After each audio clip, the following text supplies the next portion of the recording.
Dahulu kala ada seekor induk babi dan ketiga anaknya. Tiga bersaudara memiliki tinggi yang sama. Bulat, merah jambu, dengan ekor lucu yang sama. Sepanjang musim panas babi bermain di rerumputan hijau, berjemur di bawah sinar matahari, berjemur di genangan air. Tapi kemudian musim gugur telah tiba.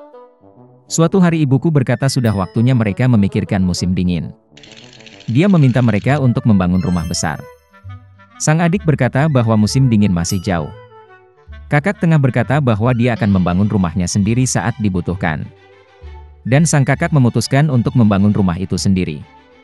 Saudara laki-laki dan perempuan yang lebih muda tidak melakukan apa-apa selain memainkan permainan mereka. Itu menjadi semakin dingin setiap hari. Sang adik memutuskan untuk membangun rumah dari jerami. Saudara tengah mengira akan sangat dingin di rumah jerami di musim dingin. Dia memutuskan untuk membangun rumah dari ranting dan ranting. Menjelang malam perumahan mereka sudah siap. Mereka sangat bangga pada diri mereka sendiri dan tidak pernah merasa cukup dengan bangunan mereka. Sekarang mereka bebas dan dapat melakukan apapun yang mereka inginkan. Mereka memutuskan untuk pergi ke kakak laki-laki mereka dan melihat rumah seperti apa yang telah dia bangun untuk dirinya sendiri. Kakak laki-laki sedang sibuk membangun. Dia mengoleskan batu, menguleni tanah liat, dan perlahan membangun rumah yang andal dan tahan lama. Adik laki-laki menemukan kakak mereka sedang bekerja. Mereka sangat terkejut dengan jenis benteng yang dia bangun. Kakak laki-laki itu dengan tenang terus bekerja. Adik-adik dan adik tengah mulai bercanda dan menertawakan rumahnya. Mereka begitu geli sehingga jeritan mereka bergema jauh di halaman. Kakak laki-laki meminta untuk diam karena serigala bisa mendengar mereka. Adik-adik laki-laki dan menengah semakin terhibur. Mereka memutuskan bahwa kakak laki-laki itu hanya seorang pengecut. Dan kedua saudara pemberani itu pergi berjalan-jalan. Dalam perjalanan, mereka bernyanyi dan menari, dan ketika mereka memasuki hutan, mereka membuat begitu banyak suara sehingga mereka membangunkan serigala yang sedang tidur di bawah pohon pinus.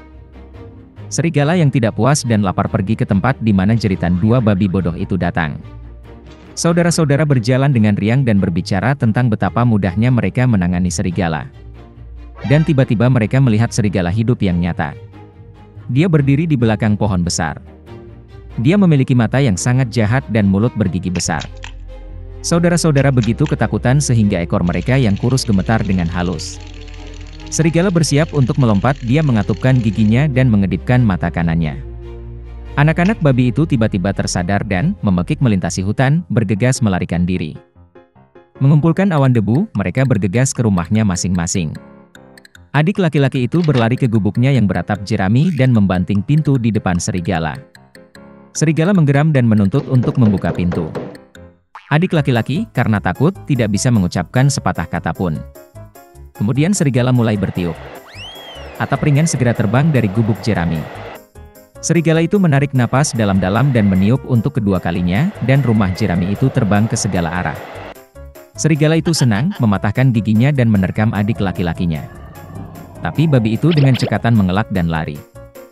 Dia lari ke rumah saudara tengah. Saudara-saudara berhasil mengunci diri dan saling memandang dengan cemas. Serigala itu marah dan mulai meniup. Rumah itu agak miring. Serigala itu meniup sedetik, lalu ketiga, lalu keempat kali. Tapi rumah itu masih berdiri. Serigala menarik napas dalam-dalam dan meniup untuk kelima kalinya. Rumah itu berguncang dan hancur berantakan. Hanya satu pintu yang berdiri selama beberapa waktu di tengah reruntuhan. Dengan ngeri, anak-anak babi itu bergegas ke rumah kakak laki-laki mereka. Serigala itu mengejar mereka. Dia yakin kali ini babi tidak akan lari darinya. Anak-anak babi dengan cepat berlari melewati pohon apel besar bahkan tanpa memukulnya.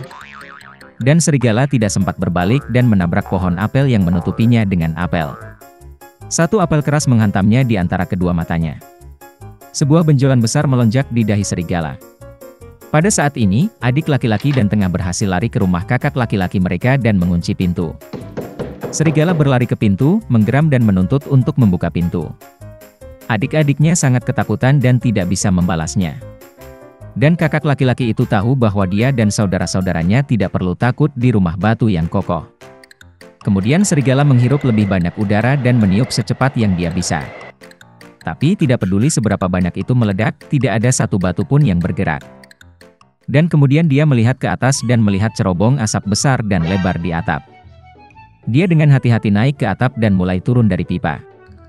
Babi mendengar suara gemerisik. Kakak laki-laki itu segera menebak apa yang terjadi. Dia segera bergegas ke kuali, tempat air mendidih, dan membuka tutupnya. Serigala itu turun dari pipa dan langsung jatuh ke dalam kuali. Matanya membelalak ke dahinya. Serigala yang tersiram air panas terbang dengan raungan liar, dan bergegas ke hutan. Dan ketiga babi kecil itu menjaganya dan senang karena mereka dengan cerdik telah memberi pelajaran kepada perampok jahat itu. Sejak saat itu, saudara-saudara dan ibu mereka mulai hidup bersama di bawah satu atap. Di satu kota besar, dua anak miskin tinggal di lingkungan itu, Kai dan Gerda, yang saling mencintai seperti kakak dan adik. Orang tua mereka mengizinkan mereka untuk mengunjungi satu sama lain di atap dan duduk di bangku di bawah mawar. Di musim panas, mereka menghabiskan seluruh waktu mereka di sini, menciptakan permainan yang berbeda, dan di musim dingin mereka senang duduk di dekat perapian yang hangat dan mendengarkan kisah-kisah menakjubkan yang sering diceritakan nenek mereka kepada mereka. Suatu ketika anak-anak melihat buku bergambar, Kai merasakan sesuatu menusuk mata dan hatinya. Ini adalah pecahan cermin dari nyonya yang berkuasa, Ratu Salju. Sejak itu, perilaku bocah lelaki itu berubah secara dramatis. Dia menjadi pemarah, kasar, dan kejam. Suatu hari, Kai pergi tobogan dan tidak pernah kembali. Ketika Gerda mengetahui tentang hilangnya Kai, dia menangis lama sekali. Tapi dia yakin Kai masih hidup, jadi dia memutuskan untuk pergi mencarinya. Untuk waktu yang lama Gerda berjalan melewati hutan, melewati ladang, dan kemudian dia menemukan sebuah rumah yang indah, terkubur dalam bunga. Nyonya rumah keluar padanya itu adalah penyihir tua dengan topi jerami besar. Wanita tua itu sangat menyukai Gerda, dan karena itu dia memikat gadis malang itu dan meninggalkannya bersamanya selamanya. Gerda lupa tentang tujuan perjalanannya, dan menghabiskan banyak waktu bermain di taman indah dari nyonya rumah yang ramah. Suatu kali dia secara tidak sengaja melihat mawar, dan mengingat Kai, dan segera bangun dari sihir, pergi ke jalan. Dalam perjalanan, Gerda bertemu seekor gagak pintar yang besar. Dia memberitahu gadis itu bahwa dia mengenal seorang putri yang akan menikah, dan tunangannya sangat mirip dengan Kai. Burung gagak setuju untuk membawa Gerda kepadanya. Begitu sampai di istana, Gerda berhasil melihat calon pangeran. Sayangnya, itu bukan Kai. Sang putri, setelah mendengar kisah sedih gadis itu, memberinya kereta emas dengan kusir dan pelayan, serta sepatu, sarung tangan dan gaun yang indah. Dan Gerda berangkat. Di hutan yang gelap, kereta yang berkilauan segera menarik perhatian para perampok, yang segera menyerangnya. Perampok itu menahan Gerda. Dia membawa Gerda ke kastil perampok untuk memamerkan kebun binatangnya, yang berisi merpati hutan dan rusa kutub dari Lapland. Mendengar cerita tentang penangkarannya, perampok merasa kasihan padanya dan membiarkannya pergi dengan rusa kutub untuk mencari Kai. Rusa kutub membawa gadis itu ke wanita tua Lapland, yang menghangatkan dan memberi makan gadis yang kelelahan itu. Dia menulis beberapa patah kata pada cat kering kepada temannya Finn, yang tinggal di dekat istana Ratu Salju, meminta untuk membantu gadis itu. Dia menjelaskan kepada Gerda bahwa alasan perilaku buruk Kai adalah pecahan cermin yang mengenai hati dan matanya, dan dia tidak akan pernah sama jika es tidak meleleh oleh kekuatan hati yang penuh kasih dan hangat. Gerda pergi ke istana Ratu Salju sendirian, tidak ada yang berani mendekati rumah nyonya yang berkuasa.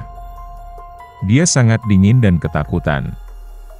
Menemukan dirinya di kastil, Gerda terkejut betapa dingin, sunyi dan mati dia. Segera dia melihat Kai, yang membiru sepenuhnya, hampir menghitam karena kedinginan. Anak laki-laki itu duduk di sudut dan mencoba untuk meletakkan kata keabadian dari gumpalan es, karena dalam hal ini dia akan menerima seluruh dunia dan sepasang sepatu roda baru sebagai hadiah dari Ratu Salju. Gerda bergegas menghampiri Kai, memeluknya erat dan menangis. Dengan air matanya yang panas, ia melelehkan serpihan yang menempel di hati bocah itu. Setelah mengangkatnya, Kai juga mulai menangis, dan pecahan kedua mengalir dari matanya bersamaan dengan air mata. Betapa bahagianya mereka melihat satu sama lain. Tapi tidak ada waktu untuk bersukacita. Mereka harus keluar dari istana es sebelum Ratu Salju kembali. Saat Kai dan Gerda akhirnya keluar dari kerajaan Ratu Salju, mereka bergegas pulang. Dalam perjalanan pulang, mereka bertemu dengan semua teman yang membantu Gerda dalam pencariannya. Di rumah, mawar mekar favorit mereka menunggu mereka, dan semua yang terjadi segera dilupakan oleh mereka, seperti mimpi yang berat.